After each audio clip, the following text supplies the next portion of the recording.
Ibu, sebenarnya selamat siang. Ya, Jadi kedatangan kami berdua di sini itu untuk wawancara matkul etika hukum dan kesehatan.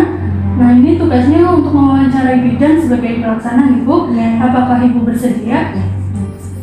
Baik, sebelumnya perkenalkan Ibu, saya Nova Nafatiatur Rahmawati, Kebidanan semester 3 Stikes Bina Cipta Husada Prokerto, dan rekan saya Aulia Rahmaulina dari Dinas Kebidanan semester 3.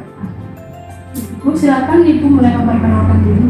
Maka kata saya tidak Krisna, saya bertugasnya di klinik Pratama Tanjung. Di sini bidannya ada 2 ya. Gitu. Jadi Ibu, kita mulai wawancara sekarang Ibu. Ya, Baik, untuk yang pertama, menurut Ibu selaku bidan, apakah definisi tugas mandiri seorang bidan pelaksana Bu? tugas mandirinya memberikan pelayanan sepenuhnya untuk keselamatan ibu dan bayinya supaya dalam kehamilannya sehat, ibu dan bayinya sampai persalinan. Menurut saya seperti itu, Mbak. Untuk pertanyaan yang kedua, sebenarnya apa tujuan utama dari tugas mandiri seorang bidan pelaksana? Tujuannya yaitu tadi saya ingin kehamilannya itu sehat, ibu dan bayinya sampai persalinan, tidak ada masalah dan terpantau, karena bayi lagi kan dari 0 sampai 10 hari harus sehat ya, sama ibunya juga jangan sampai terlewat. Untuk yang ketiga Ibu, bagaimana untuk pelayanan mandiri bagi ibu yang rawat jalan dan juga ibu yang nifas, itu bagaimana Bu? Pelayanannya Gitu. kalau di sini pelayanannya seperti biasa, kita mewajibkan di trimester 1 selalu berkunjung untuk ada penimbangan tensi, pemeriksaan ibu hamilnya, dan saya juga tidak menjauhkan juga untuk periksa laborat seperti HB, golongan darah. Nah, pemeriksaan yang diwajibkan itu ada pemeriksaan HIV sifilis, itu biasanya kita anjurkan ke puskesmas karena sudah jadi programnya di puskesmas untuk ada atensi terpadu. Kalau untuk ibu nifas di sini tidak ada, Mbak. Palingan nanti selesai nifas kita lebih mengajukan untuk KB. Oke, ya. Tadi ada lagi apa ya? Bayinya. Nah, yang pertanyaan keempat, bagaimana wujud pelayanan yang diberikan untuk bayi baru lahir dan balita? Dari baru lahir kita menyarankannya kayak kebersihannya, terus ASI eksklusif, jangan sampai melewatkan di 6 bulan pertama selama balita. Kita nggak ada di sini, Mbak. Tapi kita tetap mengajukan tetap imunisasi sesuai jadwal yang ada di puskesmas. Karena nggak ada imunisasi juga di sini.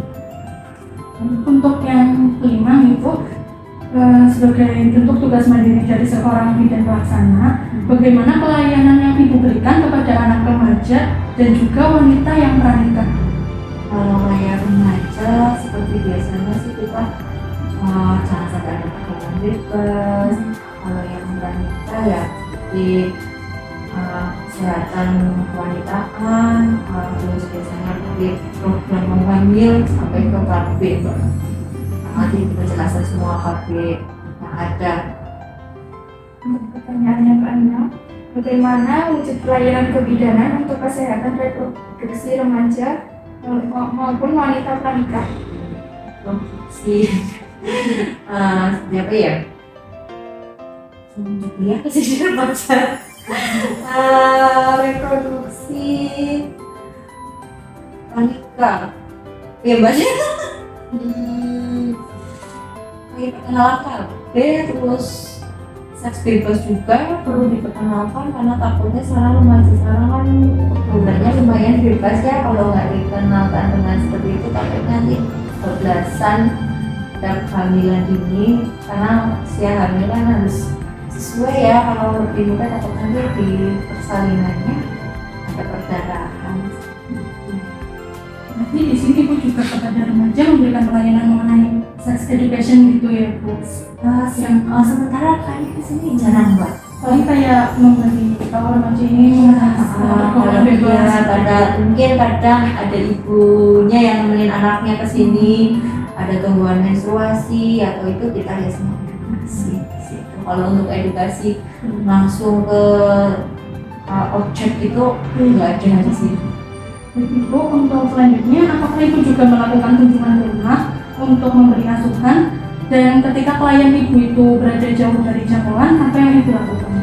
Kalau kunjungan rumah enggak, tapi saya pernah lewat WA. Jadi setiap pasien ibu hamil, kalau dia mau konsulen WA, saya berikan lewat konsulen WA. Untuk kunjungan rumah enggak sih Mbak, karena enggak kejangkau, jadi kita lihatnya WA aja. Iya. Pertanyaan yang ke-8, tindakan apa yang Ibu lakukan apabila dari kunjungan pertama klien, tetapi klien Ibu diagnosa mengalami kehamilan patologis? Kita biasanya langsung rujuk Mbak. Biasanya kayak sering di sini sih kayak abortus, ketika perdarahan atau ngebrek. Nah itu yang baru kita lakukan kolaborasi dengan rujukan, karena di sini paskes tingkat pertama kita tidak bisa menangani langsung, kita harus rujuk ke paskes tingkat 2. Jadi untuk selanjutnya, apa kelebihan dan kelemahan tugas mandiri menurut Ibu? Kemudian apakah ada kesulitan? Gitu ya, mungkin untuk kita sharing ya. Biasanya kalau di rumah sakit mungkin ada teman sejawat ya, kita bisa langsung sharing. Kalau itu paling untuk memutuskan biasanya kadang sulit, tapi selama ini sih insya Allah masih bisa tertangani. Untuk pertanyaan yang ke-10, sistem pendokumentasian pelayanan yang Ibu berikan. Ibu Pendokumentasinya kita pakai status Mbak, jadi semua terrekam di status dari anamnesa sampai obatnya di status RM. Bu, ini wawancaranya kami sudah selesai. Terima kasih untuk waktunya Ibu. Mohon maaf kalau dari kami ada kesalahan dari kata ataupun perilaku tindakan Ibu. Kami mohon maaf. Terima kasih. Selamat siang. Ya sama-sama. Sekian cuma bisa saya bantu jawabnya ya Mbak. Semoga bermanfaat untuk kita lain. Terima kasih Ibu. Iya.